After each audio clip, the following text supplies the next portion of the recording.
messieurs, bonsoir. Je suis ravi de vous voir nombreux euh, en cette première rencontre de Jean Coxet.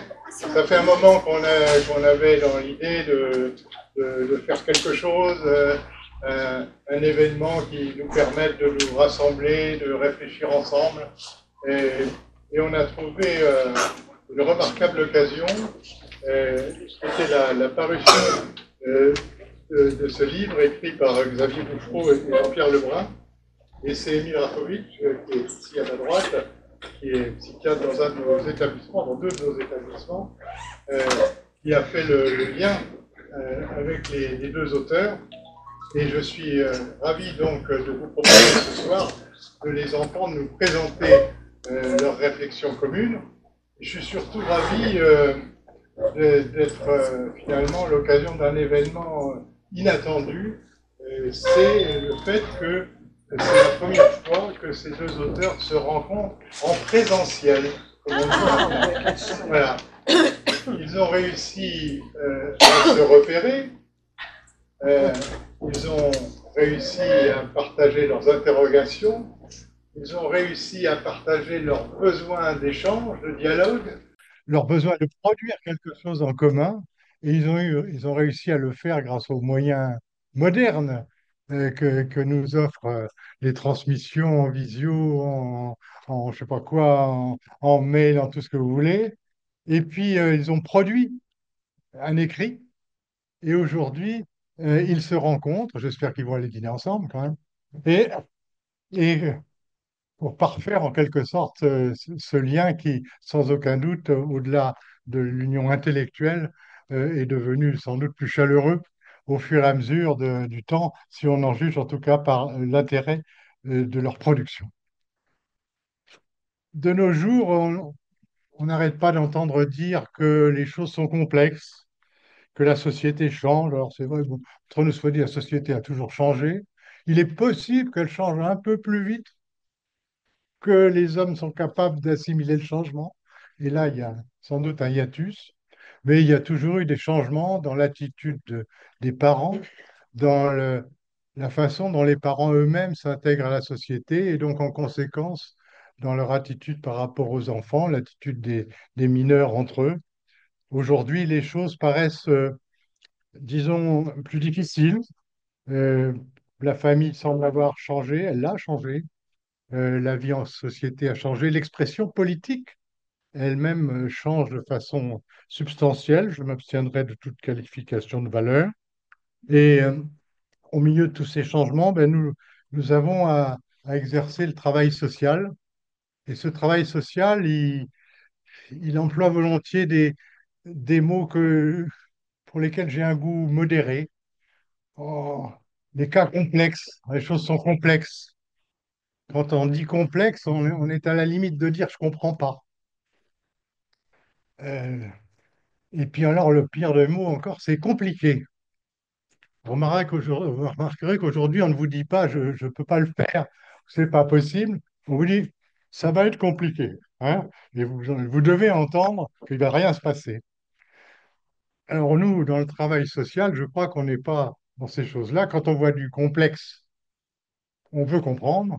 Et quand on cherche une solution, elle sera peut-être difficile à bâtir, mais on ne baisse pas les bras. En tout cas, c'est l'état d'esprit de notre association et de celles qui nous font l'amitié de participer à cette soirée avec nous, la VEJ, représentée par leur président, la VEJ et la Fondation en France qui s'est joint à notre soirée, que je remercie pour sa présence. Nous avons l'occasion de réfléchir ensemble ce soir pour exprimer le fondement de notre travail, à savoir le fait que devant tous ces changements qu'il faut comprendre, nous devons constamment manifester notre volonté d'agir. Et c'est ça qui fait la quintessence de notre utilité sociale. Nous ne devons pas nous inquiéter sur notre utilité sociale, nous devons nous inquiéter sur la qualité de notre prestation devant cette société qui change, devant ces causes de complexité, devant ces difficultés qui sont présentes. Mais c'est l'essence même du travail social que d'essayer de réparer. réparer des situations, ça veut dire diagnostiquer la panne, la difficulté, ça veut dire chercher les bons outils et ça veut dire surtout être animé d'une attitude positive, d'une attitude qui veut comprendre, qui veut agir et qui veut le faire de façon bienveillante. C'est en tout cas l'esprit dans lequel nous essayons de travailler toutes et tous. Et je suis ravi que vous ayez accepté ce soir de partager un moment de convivialité, partager une discussion avec les auteurs de ce livre. Nous allons passer ce moment en leur donnant la parole d'abord, à l'un puis à l'autre. Émile Raffovix euh, sera le médiateur de la discussion qui devra suivre et sur laquelle nous comptons beaucoup, puisqu'en fait, ce qui est intéressant, c'est que ce qui se passe dans cet ouvrage, c'est-à-dire l'échange d'expériences et de réflexions entre l'éducateur d'un côté et le psychanalyste de l'autre, se traduisent aussi par un échange entre vous, les praticiens, et eux qui ont donc produit cette réflexion. Et je les remercie une fois encore de leur présence. J'ajoute pour le détail que nous avons ici quelques livres qu'ils se feront un plaisir de vous dédicacer si vous avez le bon goût de les acquérir. Voilà, je cède la parole à Émile pour animer ce débat. Bon, bonjour à tous. Merci d'être venus à cette invitation débat qui aura pour thème l'éducateur en dialogue avec le psychanalyste. Reprenons ainsi le titre de l'ouvrage et texte à cette rencontre. Son titre, l'éducateur et le psychanalyste, a pour son titre Dans les dédales d'une mutation sociale. Alors, ce bouquin a été donc édité par les éditions RS et est paru janvier 2025. Nous avons invité les deux auteurs que je vais vous présenter, M. Xavier Boutreau, cadre formateur, éducateur spécialisé de formation et qui travaille depuis 25 ans en protection de l'enfance et qui vient de Nantes. Monsieur Jean-Pierre Lebrun, psychanalyste, exerçant lui à Namur, en Belgique. Tous deux ont écrit d'autres ouvrages intéressant les pratiques sociales, pas que, mais les pratiques sociales. Beaucoup, en tout cas pour Monsieur Bouchereau, vous en avez fait votre spécialité. Monsieur Bouchereau a écrit ses livres Les non-dits du travail social en 2012, voilà, aux éditions RS. Posture éducative, toujours aux éditions RS. Et puis, je viens d'apprendre que vous avez aussi écrit un livre qui s'appelle Au cœur des autres, qui est en fait une série de vignettes uniques. C'est ça? Sciences humaines. Voilà, sciences humaines. Aux éditions Sciences humaines. Quant à Monsieur Lebrun, il a écrit de nombreux ouvrages, notamment, sans pouvoir tous les citer, Un monde sans limite en 2009. Alors, c'est un ouvrage qui effectivement a été un peu inaugurant un certain courant de s'interroger sur les mutations du médico-social, du social en général, du médico-social en particulier, et qui a fait pas mal de bruit et qui a été maintes et maintes fois réédité, je crois. Vous avez aussi écrit, mais je ne l'ai pas cité, quelque chose, enfin un livre qui a été aussi important, c'est aussi un dialogue que vous avez mené avec Charles Melman, L'homme sans gravité, là aussi, un ouvrage important. Mais vous avez aussi écrit, alors là c'est assez proche de notre livre de ce soir, Où va la famille, en collaboration avec Jean-Louis Ranchon, qui est juriste spécialiste du droit de famille, paru en 2023, où vous interrogez les mutations qui interviennent actuellement dans les familles. Et vous avez aussi, entre autres, écrit Réinventer l'autorité. On reviendra évidemment de cette notion d'autorité en 2021, en collaboration avec un sociologue, cette fois-ci, qui s'appelle Alain Erali. D'autres ouvrages de Jean-Pierre Lebrun, écrits en collaboration avec des spécialistes d'autres disciplines, marquent l'intérêt de M. Lebrun pour les échanges avec ceux qui sont sur le terrain du médico-social, en pleine mutation depuis, moi je dis une vingtaine d'années, mais peut-être un peu plus, on le verra. Je vais leur proposer d'emblée de revenir sur les raisons qui les ont poussés à écrire ce livre, qui repose sur la forme d'un dialogue.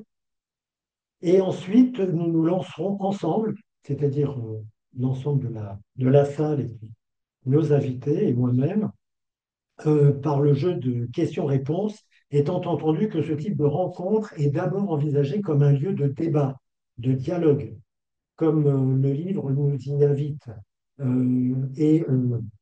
Il y aura bien entendu à revenir sur cette actualité médico-sociale. Et en arrivant là tout à l'heure, j'ai vu que le 1er avril, c'est sur les murs, il va y avoir une manifestation justement du médico-social qui va à nouveau dire que les choses ne sont pas forcément terribles quand là et que les tutelles et puis dans ceux qui financent ne mènent pas la vie facile aux médico-sociaux actuellement. Donc, je les invite donc ici à la table pour commencer à nous dire, en tout cas, cette question que je leur renvoie, c'est de revenir ensemble, choisir la façon dont vous vous êtes rencontrés, euh, de façon paradoxale, parce que, comme disait M. Beau,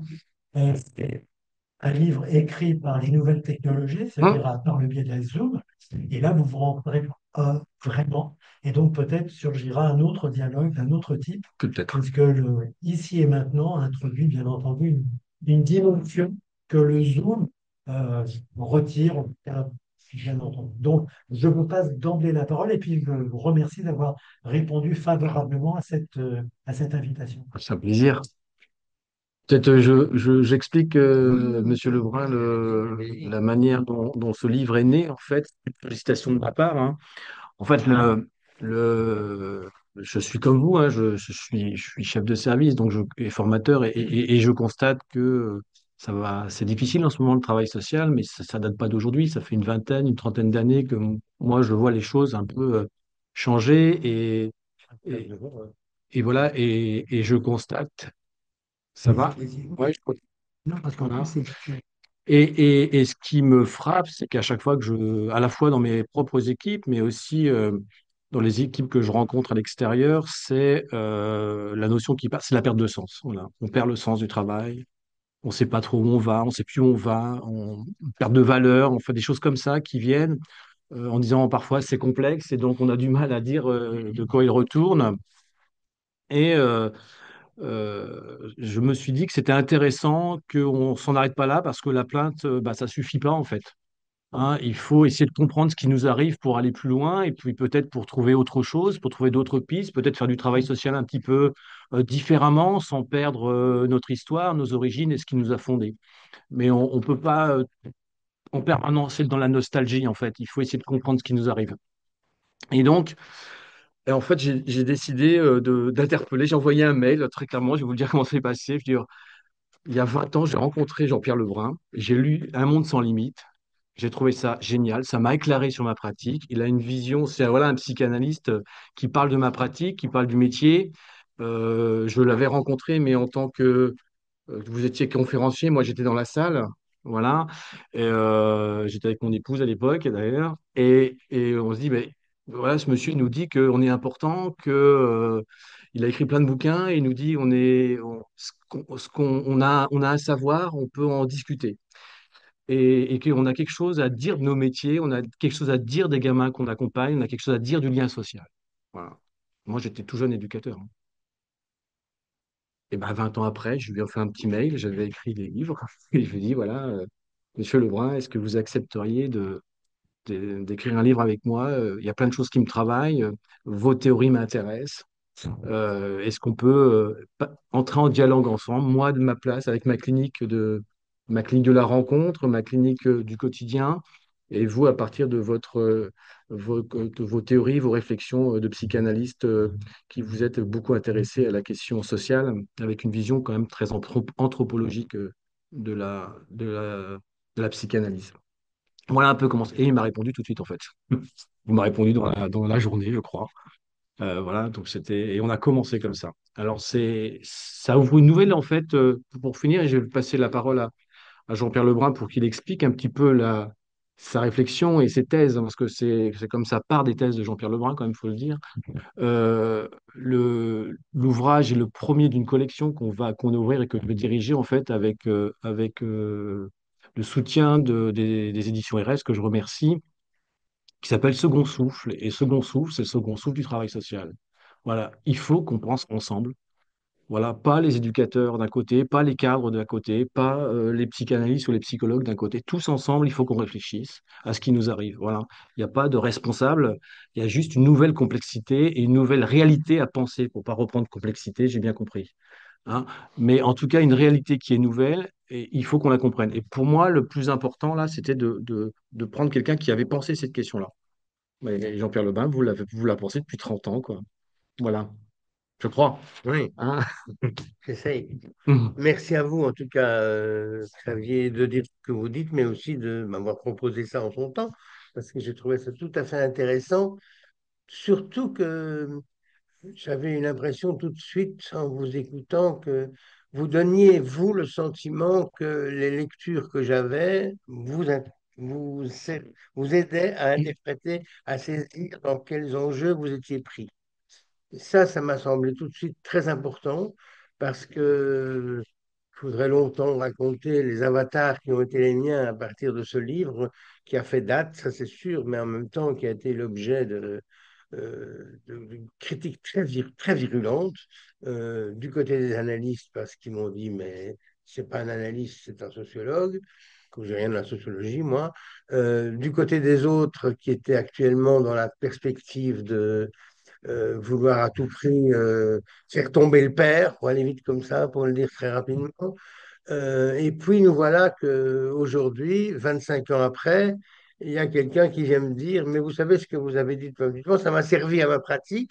Et en plus de ça, vous me confortez dans le fait que les conséquences de tout ça sont seulement peut-être bien visibles maintenant. C'est à l'œuvre, tout ce qui est suit de ça. Parce que moi, c'est ma perspective, je la maintiens. Ce que j'ai dit dans Un monde sans limite, il y a une vingtaine d'années, dit peut-être parce qu'à l'époque, je n'avais pas bien la distinction en tête entre la fonction paternelle, le patriarcat, le père, le nom du père, enfin, tout ça était certainement un peu flou. Et donc, du coup, a pu être le critique tout à fait légitime de venir me dire, mais il faut être plus précis, etc. Il n'empêche que, avec le recul qui est maintenant le mien, puisque ça fait 30 ans, 27, 28, je crois que ce livre est sorti, je ne peux faire qu'une chose, c'est de constater les effets effectifs de cet ébranlement de la fonction paternelle, pas du tout du patriarcat, rien à voir avec ça, on expliquera tout à l'heure la différence, mais que cette fonction paternelle n'ayant plus été transmise comme il convenait, ça fait, organise une panne dans la transmission et une panne dans la transmission qui se vérifie dans le quotidien des gens aujourd'hui. Et c'est ça qui est tout à fait impressionnant.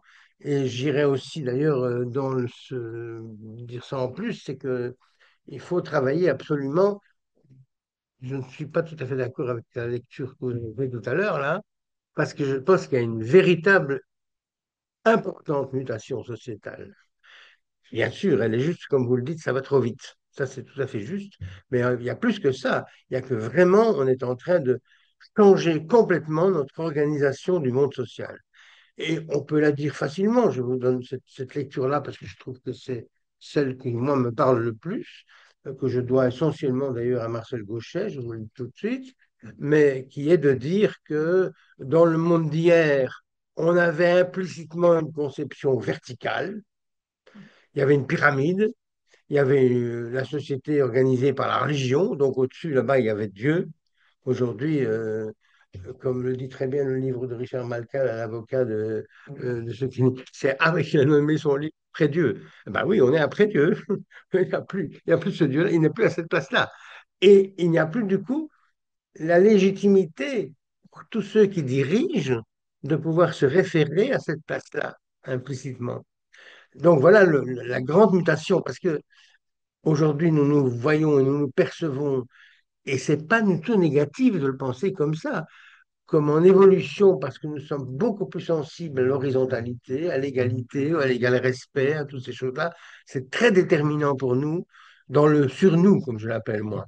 C'est-à-dire que quelque chose que finalement qui touche tout le monde sans vraiment qu'on puisse tout à fait identifier où ça se passe. Mais il y a aujourd'hui une grande importance donnée à tout ça et ça a une dimension, peut-être qu'on aura l'occasion d'en parler, très positive faut pas nier les choses. Elle est positive. Le problème, c'est qu'on n'a pas bien compris tout ce que ça supposait. Mm. Alors là, ça, c'est embêtant. Mais en fait, l'idée, on peut le développer longuement, est tout à fait. On va dans un sens où on pourrait faire comme ça certains progrès. Par exemple, on pourrait ne pas laisser invisibiliser des abus, des excès qui hier l'ont été. Bon, et aller de soi, ne gêner personne. Et empêcher même celui qui voulait les dénoncer de pouvoir trouver un quelconque appui dans ce qu'il disait pour pouvoir le dire avec une certaine légitimité. Donc, voilà, vous voyez, donc il y a là ce passage d'un monde vertical à un monde horizontal, je peux en parler longuement, mais je ne vais pas le faire évidemment maintenant, mais change quelque chose de très très important dans la façon d'organiser le social, dans la façon d'organiser la famille, puisque du coup est aussi remis en question tout celui qui occupait, justement, on parlait de ça tout à l'heure à la veille, là, tous ceux qui occupaient la place d'exception, en fait, avec la conception horizontale, cette place d'exception, cette place de celui qui est le chef, pour le dire bêtement, euh, eh bien, c'est une place qui n'a plus de légitimité. Elle n'est plus reconnue, elle n'a plus de soi. Alors, comment est-ce qu'on fait pour ceux qui doivent quand même assumer cette place, parce qu'elle existe toujours? Donc, vous voyez, le grand paradoxe, c'est celui-là, c'est que à la fois, on ne vise plus ça, on ne veut plus ça, on est en train de changer ça, et c'est tout à fait légitime, mais on ne perçoit pas que non seulement, du coup, on cherche comment il faudra tenir compte des choses, comme je dis moi simplement, euh, si vous avez une conception verticale, il ne vous est pas difficile de penser que celui qui a l'autorité est au-dessus. Mais si on est dans une position générale, elle est où la légitimité de l'autorité? Elle est où? Elle est dans quoi? C'est une énorme question, hein. Et donc, du coup, tout ça est remis au travail, tout ça est mis. Mais entre-temps, le fait que ça a été ébranlé comme ça a engendré des effets sur la famille. Ce que vous avez à juste titre, la grammaire familiale a changé, du coup. Vous voyez? Et la grammaire familiale, justement, n'accepte plus qu'il y ait un père patriarche à juste titre, pour toute une série de raisons. N'empêche que, du coup, c'est la fonction paternelle qui est un peu en péril et qui n'est plus transmise comme telle. La fonction paternelle, rien à voir avec le patriarcat. C'est-à-dire la fonction paternelle, c'est simplement la présence d'un autre que la mère qui aide l'enfant à pouvoir trouver sa propre voie parce qu'il n'est pas entièrement, il ne doit pas rester entièrement assujetti au désir maternel, pour aller très vite et très grossièrement. Eh bien voilà, c'est toutes ces questions-là qui sont, à mon avis, lourdes, qui ont des conséquences énormes, mine de rien, et qui sont le signe d'une mutation de société extrêmement puissante, profonde, que nous n'allons pas arrêter, mais dont nous ferions peut-être bien de savoir quels sont les moyens d'essayer de ne pas la laisser aller dans l'absence de transmission, par exemple. Voilà un petit peu ce que moi j'avais comme travail. Alors, quelle joie de rencontrer pour moi quelqu'un qui me dit, mais je rencontre ça tout le temps. Parce que ça aussi, c'est quelque chose d'assez important. C'est que quand je travaille avec des orthophonistes, j'avais été invité il y a quelques temps, là encore quelques mois, chez des orthophonistes, chez des éducateurs, ou des gens eh ben, ce sont tous des gens qui disent, mais nos problèmes, c'est celui-là. C'est dans la famille, il n'est plus là. Alors, quand vous allez chez des analystes, pour eux, c'est pas un problème. On dirait que c'est pas un problème. Le sujet va toujours se débrouiller. Ben, c'est pas vrai, ça. C'est pas si clair que ça. Il faut qu'il introduise, il faut qu'il ait introjecté certaines choses. Donc, on se trouve avec des grandes difficultés, y compris on ne se rend pas compte à quel point, par exemple, la grammaire familiale a changé. Ça n'est plus du tout comme c'était la famille avant. Pas développer tout ça. De grammaire Oui, familiale, mais en fait, c'est un terme de sa vie, je lui ouais. laisse En fait, je fais la différence entre la grammaire familiale et le style familial. Alors que la grammaire familiale, c'est ce qui permet comme dans une grammaire, c'est ce qui permet de se comprendre, en fait.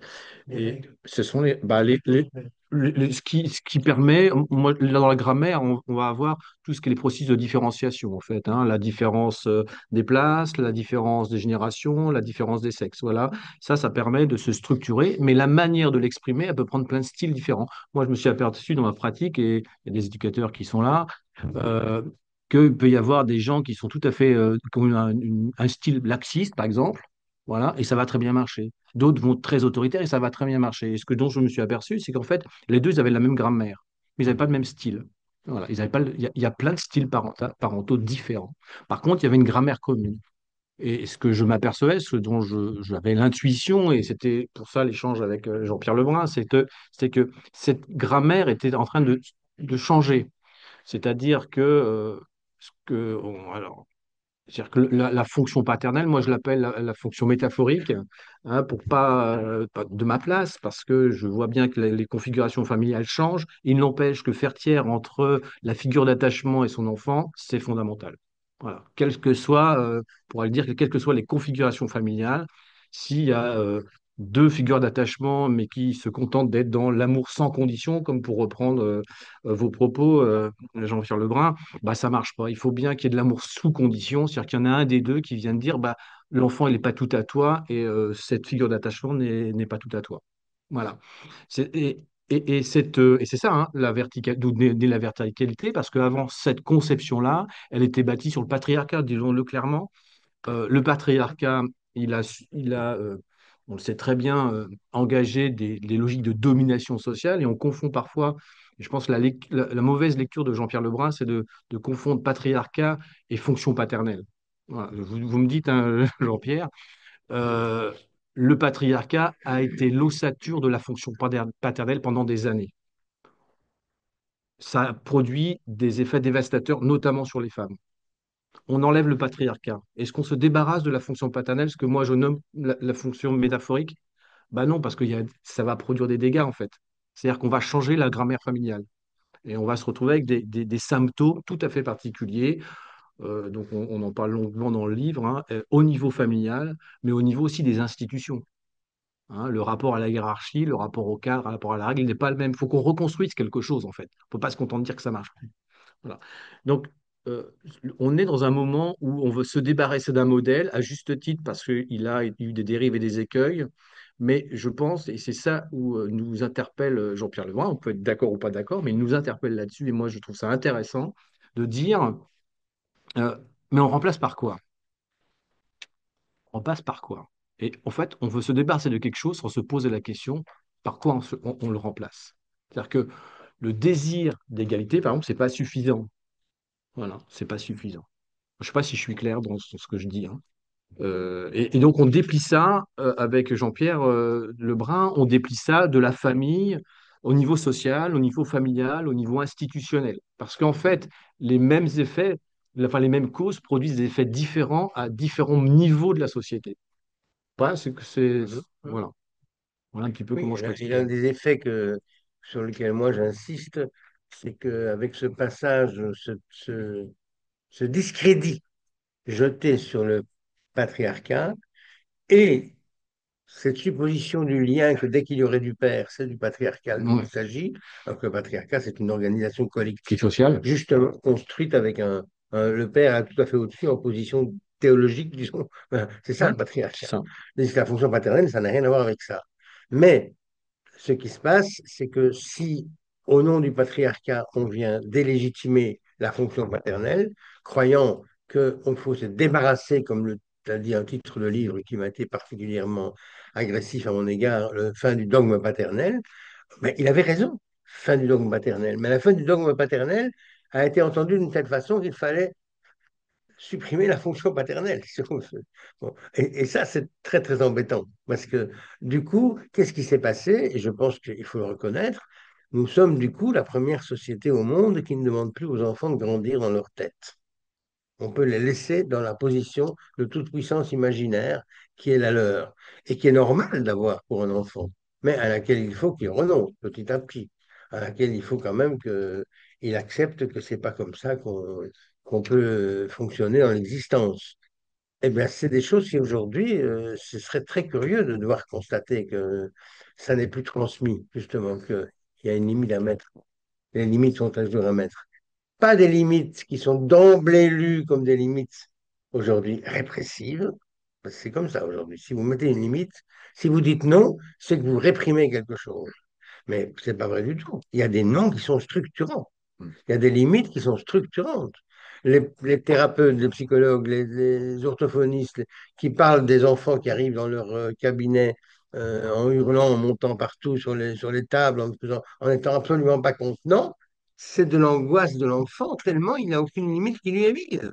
Et paradoxalement, on est d'ailleurs étonné parfois de la façon dont simplement le thérapeute, en mettant les choses très clairement, il dit ici ça ne se fait pas, ou ici on ne fait pas comme ça, ou le divan là qui est là, c'est pas pour grimper dessus, c'est pour s'asseoir si on veut s'asseoir, des choses très précises, ça calme le jeu et ça calme l'angoisse de l'enfant. Donc il y a un problème aujourd'hui de surinvestissement en quelque sorte de l'enfant avec toute la question de l'éducation positive. Enfin, vous connaissez tout ça, j'imagine, mieux que moi, sans même pas, sans doute. Mais ça n'a pas aidé à ce que nous trouvions une issue heureuse, ouverte, davantage ouverte qu'hier, davantage à prendre en compte la, la parole de l'enfant, c'est important, mais ça ne veut pas dire que l'adulte ne peut pas, de temps en temps, ne doive pas lui-même mettre des limites à l'enfant. Or, vous savez que tout ça, c'est en grande discussion un peu partout, c'est mal vécu. Il faudrait que le seul actuellement, comment on pourrait dire ça, euh, le seul intérêt, c'est de veiller à aimer mieux son enfant, l'aimer davantage, l'aimer plus, hein, voilà. Mais l'aimer suppose aussi de lui mettre des limites. En tout Mm. cas, c'est d'ailleurs ce que les mères seules, qui sont de plus en plus fréquentes aujourd'hui, quand elles ont affaire à un enfant, le disent très simplement. Quand elles ont affaire à des adultes, elles disent, je dois jouer les deux rôles. Ce qui veut bien qu'elle comprenne qu'il y a un rôle éminemment aimant, on peut dire comme ça, et un rôle pas désaimant, mais aimant toute condition, aimant en acceptant n'importe quoi, aimant en cadrant, aimant en mettant des limites. Parce que sinon, l'ensemble de l'univers pulsionnel de l'enfant ne va pas trouver de voie pour trouver sa voie et se construire en désir. Alors, ces choses-là ont l'air très, très anodines, elles le sont, mais en même temps, elles sont très importantes. Et là-dessus, je crois que les nombreux témoignages aux petites histoires, historiettes que vous ramenez viennent démontrer la pertinence de tout ça. Et évidemment, j'étais très heureux d'entendre ça de votre bouche à vous, de la part de quelqu'un qui n'est pas seulement dans la réflexion théorique, mais qui est tout à fait confronté à ce type de difficultés. Et ça nous a permis d'aller plus loin sur une série de... Bonjour. Bonjour. Je peux peut-être ajouter que cette réflexion-là, elle m'est venue, moi, alors en lisant Jean-Pierre Lebrun, mais c'était au tout début de ma carrière d'éducateur spécialisé.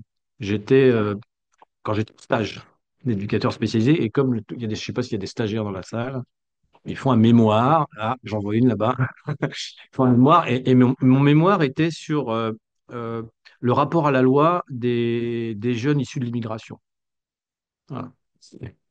Et je suis maintenant en prévention spécialisée et je peux vous assurer, c'est toujours une question. Mais pas du côté de l'essentialisation. Ça, c'est ce qu'on est en train de faire en ce moment. C'est une catastrophe. C'est plutôt d'essayer de comprendre pourquoi. Et en fait, je m'étais aperçu que dans la plupart de ces familles-là, la maman avait pris, en traversant la Méditerranée, on avait donné beaucoup de pouvoir à ces mamans-là. D'ailleurs, et c'était très bien, hein. Elles s'étaient émancipées d'une culture qui peut-être les contenait à certaines fonctions. Sauf que les papas se retrouvaient dans des situations extrêmement compliquées et totalement invisibilisées. On ne les voyait plus, hein. Et j'avais fait le rapport en me disant, mais il y a quelque chose là qui, dans la culture maghrébine en l'occurrence, se structurait par culture en fait, hein, et qu'on ne retrouvait pas ça quand il changeait de culture et donc de paradigme culturel. Les équilibres pour l'enfant ne se retrouvaient plus. Il se retrouvait enfermé dans la gynécée, la fonction maternelle. Et sauf que ça produisait des enfants pour qui le rapport à la règle, le retour au collectif était extrêmement compliqué. Et j'ai rencontré ça à peu près toute ma carrière, en fait, après dans différents milieux. Voilà. À chaque fois que pour l'enfant, il n'y avait plus de tiers, en tout cas de fonction paternelle, de fonction métaphorique, c'est-à-dire celle qui va contrecarrer un petit peu l'euphorique, la réponse aux besoins. Eh ben, on avait des enfants qui avaient du mal à entrer dans le collectif. Voilà. Et moi, il me semble que c'est en train de gagner un peu la société, ça. Hein. Je donne un exemple dans le livre. Avant, quand j'étais éducateur, quand j'allais quand un enfant euh, que- et commettait, je sais pas, quelque chose de pas bien à l'école, et convoqué par les instituteurs ou par professeurs des écoles, on dit maintenant, ou par les enseignants. Ma crainte, dans les familles que j'accompagnais, j'étais en AEMO, hein, donc enfance en danger. Ma crainte, c'est que le retour à la famille soit très difficile pour l'enfant. Ma crainte, c'était la maltraitance, très clairement. Hein. Ma crainte, c'est que la loi se redise par la règle, et la règle violente. Voilà. Euh, rapidement, on s'est retrouvé avec des enfants où ma crainte, c'était que le, le parent conteste la décision de l'enseignant. Dise à l'enseignant, vous avez tort. Dise à l'enseignant, c'est mon enfant qui a raison. Et là, on est dans un vrai problème.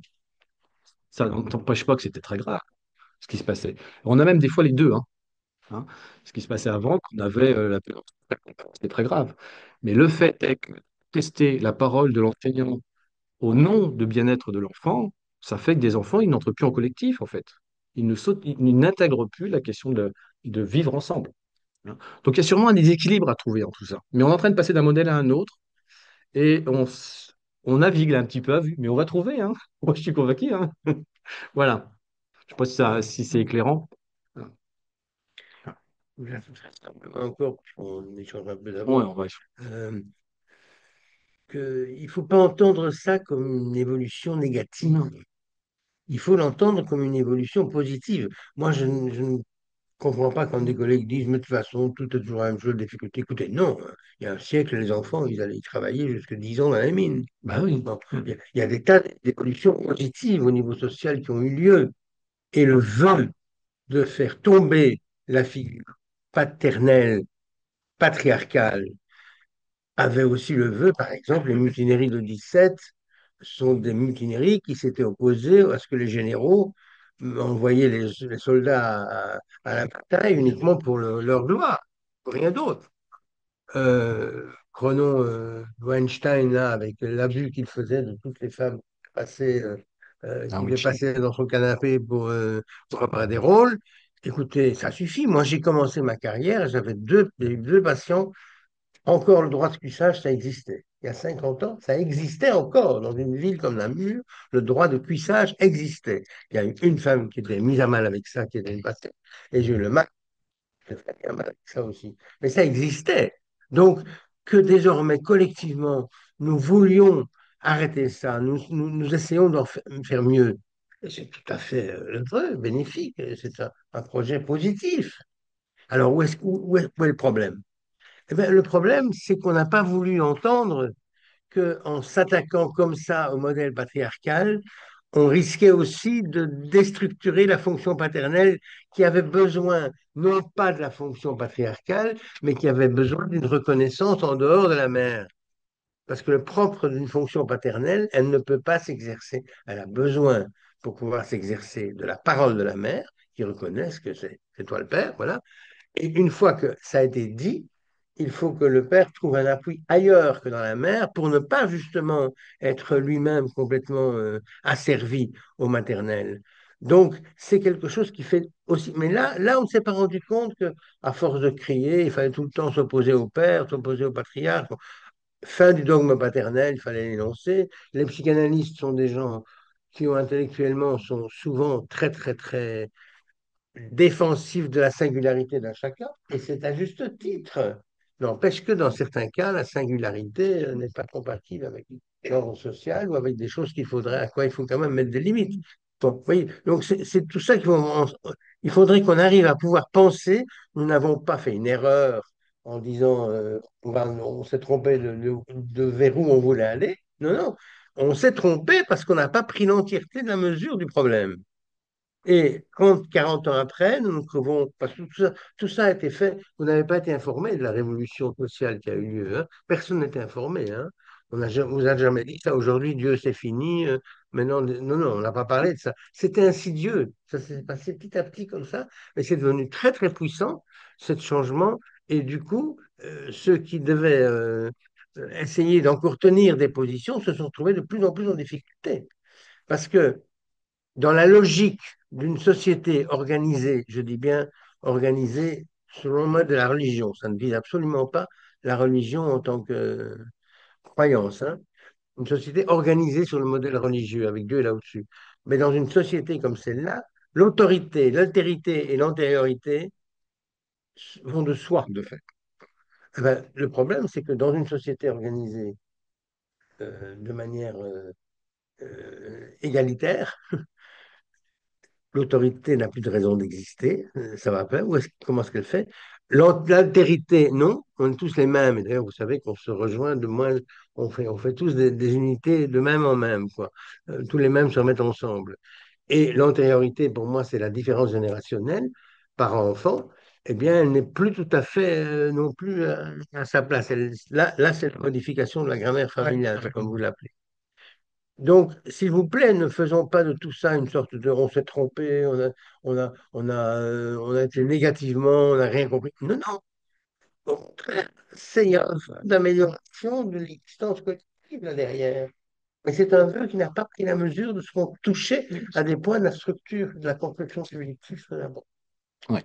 C'est comme ça que j'entends, hein. C'est ma lecture. Et en même temps, vous le dites, livre, peut-être pas assez bien compris, c'est que cette limitation qui est absolument fondamentale pour les places, générations, différences d'essence, on reviendra certainement, il est aussi évident que, et vous, je crois que dans votre dialogue, vous y insistez, il y a l'aspect famille, mais il y a aussi l'aspect discours distillé dans la société qui, sans cet appui, eh bien, est discrédité. C'est-à-dire qu'aujourd'hui, une bonne partie des constatations vont dans le sens où il y a une, je dirais, promotion de la jouissance à tout craint. Je ne vais pas prendre le nombre de tonnes de cocaïne qui sont en train de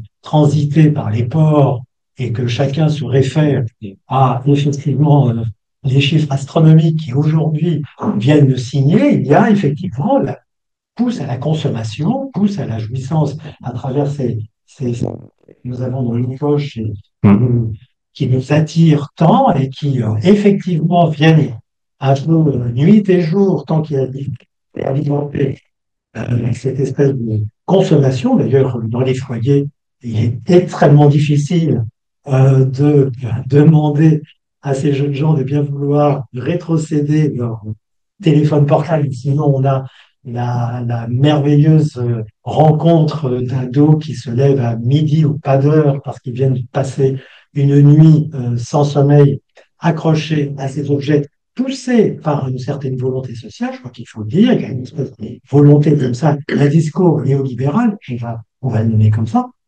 il y a cette chose-là qui vient un peu, je dirais, voir annuler tout ce qui, dans les familles, pourrait être du côté de la modération. Ça aussi, je crois que vous le dites aussi bien l'un et l'autre, mais je crois qu'il faut aussi peut-être en faire état, parce que sinon, c'est pas simplement aujourd'hui, comme le président Beau disait, c'est quelque chose qui a toujours existé. Là, c'est un peu nouveau. Il y a une logique, on utilise beaucoup le terme de renoncement.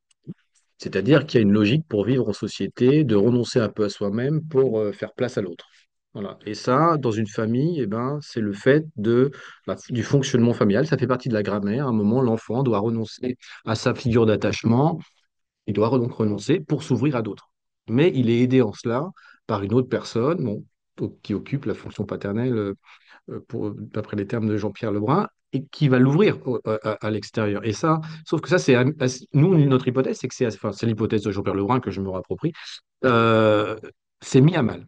C'est mis à mal parce qu'on est dans une logique d'individualiste où la logique, c'est d'abord soi. C'est donc l'individu prime sur le collectif. C'est assez nouveau, ça, quand même, hein, que l'individu prime sur le collectif. Hein. On ne dit pas au nom du collectif, mais non, vous allez renoncer à vous-même. Moi, je suis chef de service. Une des premières choses que je dis quand je prends une équipe, on fait une réunion de fonctionnement, et on se met d'accord sur travailler ensemble, c'est renoncer un peu à soi. Parce qu'on ne peut pas travailler ensemble autrement. Et ce renoncement, c'est moi qui vais l'arbitrer. On est d'accord? Il faut déjà qu'on se mette d'accord là-dessus. Parce que si on n'est pas d'accord sur ce principe-là, on ne peut pas travailler ensemble.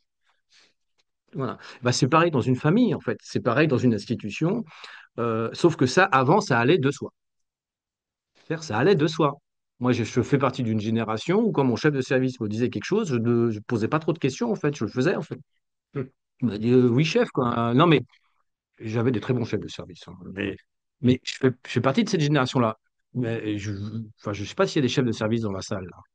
Bah, et ça marche plus comme ça, hein. Les nouvelles générations. Je ne dis pas que c'est mal, hein. Je dis juste que ça marche plus comme ça, hein.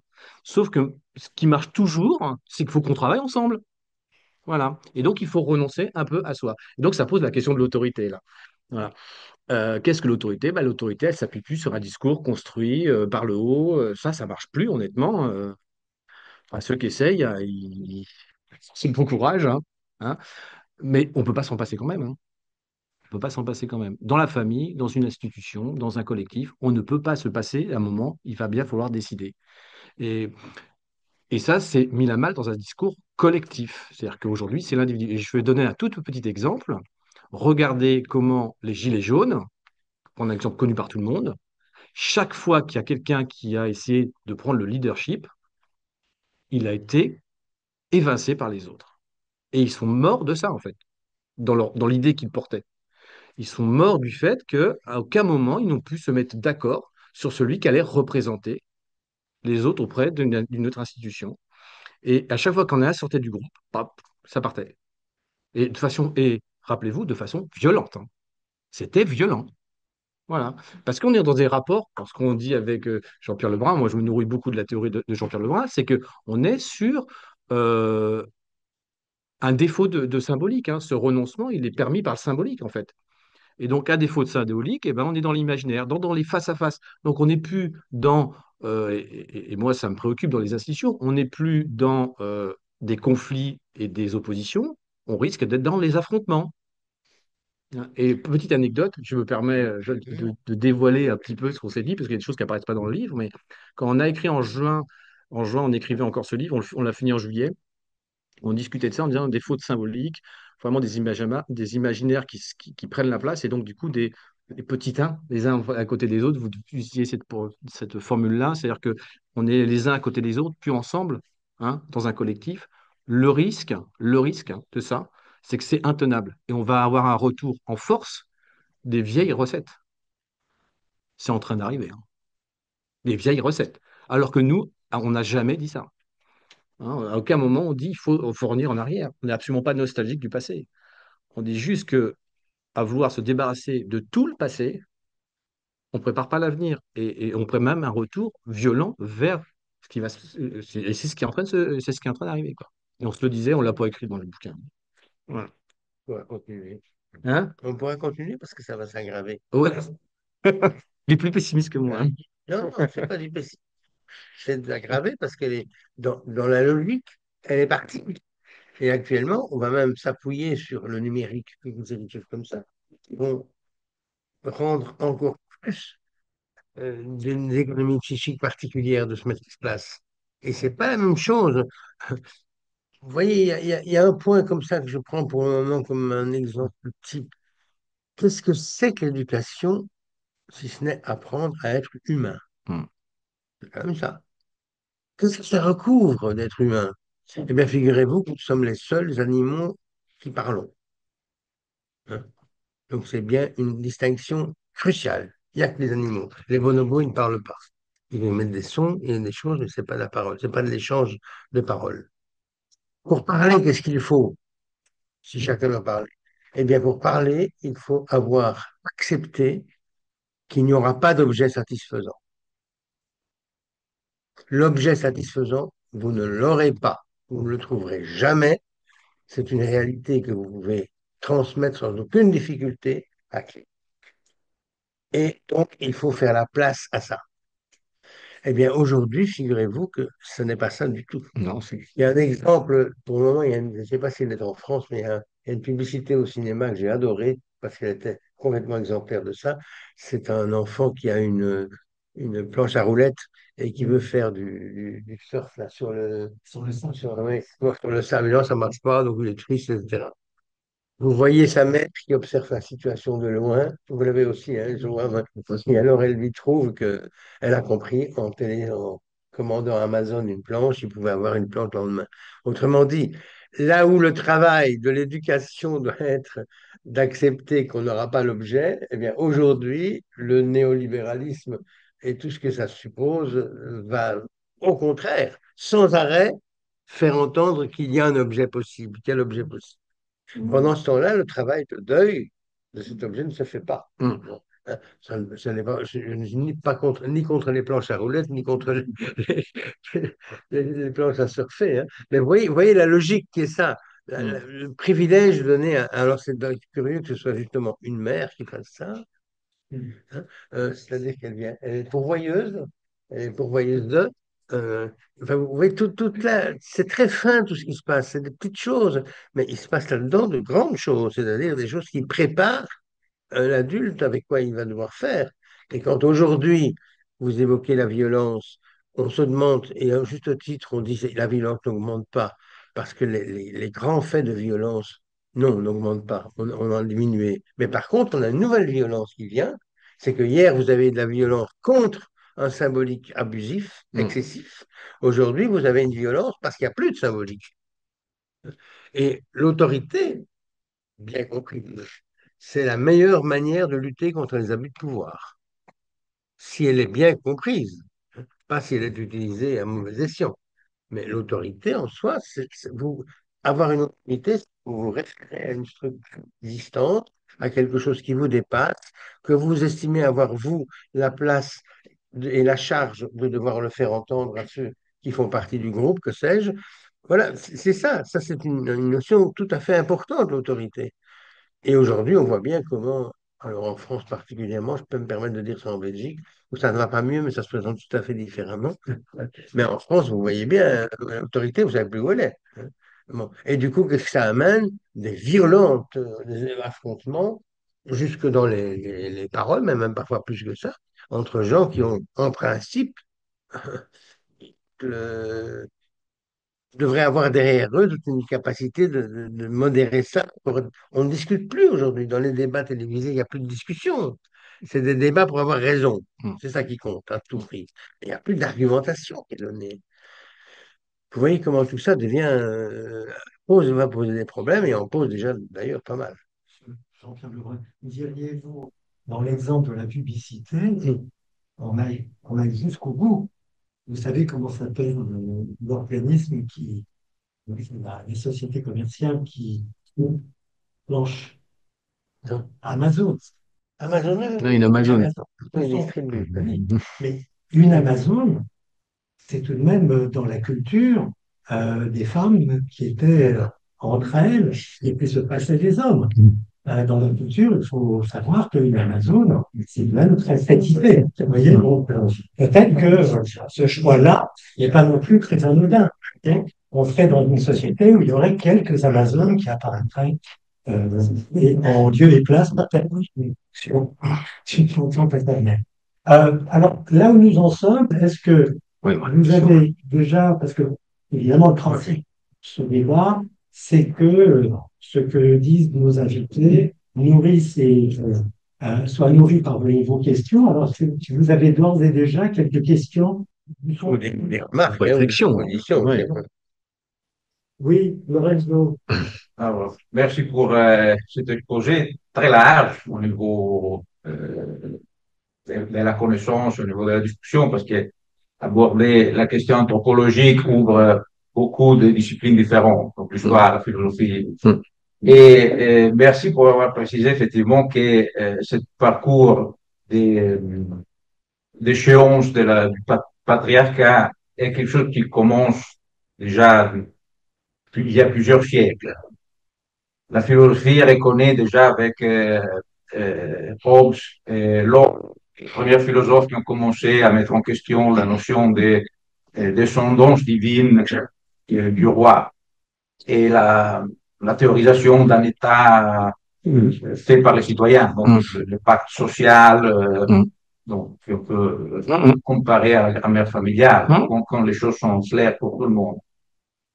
Et à un moment donné, comme Freud avait 36 ans, bref, Nietzsche a publié le livre ainsi par Zarathustra, où il a décrété que Dieu est mort. Jean-Jacques dit Dieu existait, il est mort, il a laissé des orphelins, mais aussi des héritiers. Mais Des héritiers. oui. Donc, on vous dit que personne n'a pris la relève, peut-être quelqu'un ou quelque chose a pris la relève, a pris la suite, a hérité cette autorité divine. Alors, Husserl, un autre philosophe, a dit que la suite a été prise par la technique. Et ça, on l'a vu pendant le Covid, par exemple, que les chefs d'État, avant de prendre des décisions, il fallait demander à des techniciens, à des virologues, à des immunologues, à des constructeurs de masques de sécurité. Bon. La science. La science, oui, la science, Sur dans protocole aussi, parce que moi, je suis en CMP, j'ai découvert que je ne savais pas me laver les mains. J'avais un sac mais apprenez à me laver les mains. Avec un ton défini, avec des trucs, manipulations définies. Donc, voilà. Donc, et je me mets aussi à la place des familles qui, quand, confrontés à l'école, ils sont confrontés à des enseignants qui disent, mais vous ne savez pas apprendre à parler aux enfants parce qu'il faut demander à l'orthophoniste. Et si les parents ne vont pas chez l'orthophoniste, c'est la crise. Et je me demande, est-ce que ça, c'est une phase de transition, on passera à une autre phase où tout le monde aura des références claires et tout le monde pourra s'orienter dans un monde avec beaucoup de, entre guillemets, des petits dieux, des petits pères qui ensemble, collectivement, organisent la vie de tout le monde et tout le monde peut se repérer. Alors ça, c'est le scénario positif. Ou est-ce qu'on tombe dans le pessimisme de Husserl qui disait, là, on a perdu les codes de compréhension, on ne peut pas formuler de nouveaux codes de compréhension et on ne peut plus revenir en arrière. Ça, c'est le scénario négatif.